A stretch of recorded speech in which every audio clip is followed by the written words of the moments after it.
Assalamualaikum warahmatullahi wabarakatuh. Bagaimana kabarnya hari ini anak-anak? Nah, kita akan lanjut lagi di pelajaran IPA, sistem reproduksi pada manusia. Jadi untuk tujuan pembelajaran hari ini adalah mengidentifikasi organ penyusun sistem reproduksi pada laki-laki beserta fungsinya. Ada juga nanti pada perempuan ya, cuma yang kita angkat hari ini adalah sistem reproduksi pada laki-laki dulu ya. Simak videonya.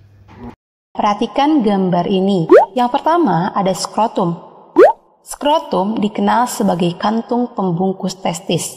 Dapat memiliki kemampuan mengerut dan mengendur karena ada otot polos yang dinamakan dengan otot dartos. Skrotum juga dapat mengatur suhu bagi testis. Lanjut ke testis.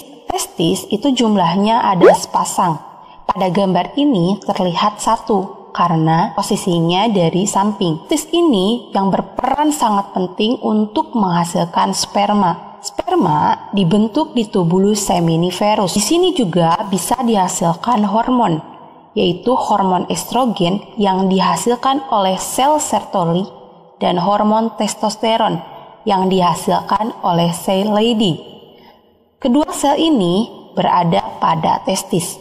Jadi di testis ada 3 komponen. Yang pertama tubulus seminiferus, tempat pembentukan sperma. Yang kedua ada sel Sertoli untuk menghasilkan estrogen dan ada sel Leydig untuk menghasilkan testosteron.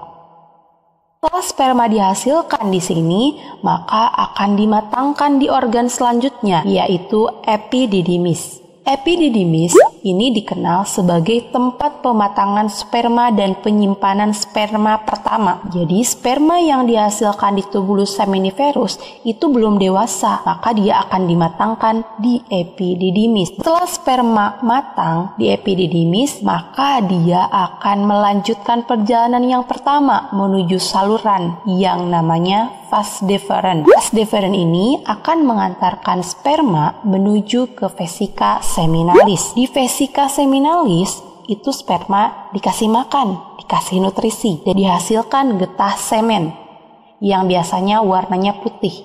Jadi semen terbanyak itu dihasilkannya di vesika seminalis. Setelah itu dia akan menuju ke kelenjar prostat. Kelenjar prostat ini tempat bertemunya saluran sperma dengan saluran urin. Jadi saluran laki-laki itu cuma satu. Saluran sperma dan sel urin akan bertemu di kelenjar prostat. Nah, setelah itu dia akan menuju kelenjar Cowper. Kelenjar Cowper ini menghasilkan getah basa bagi sperma. Tahap terakhir akan menuju ke penis untuk dikeluarkan.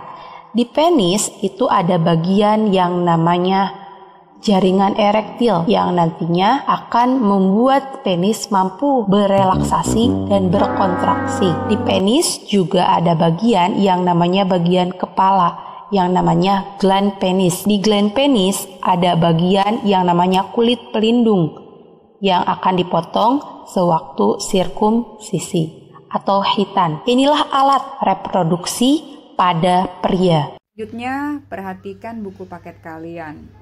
Di dalam buku paket itu ada gambar dan tabel ya. Gambarnya tentang organ penyusun sistem reproduksi pada laki-laki. Ada itu bagian-bagian yang minta isian titik-titik.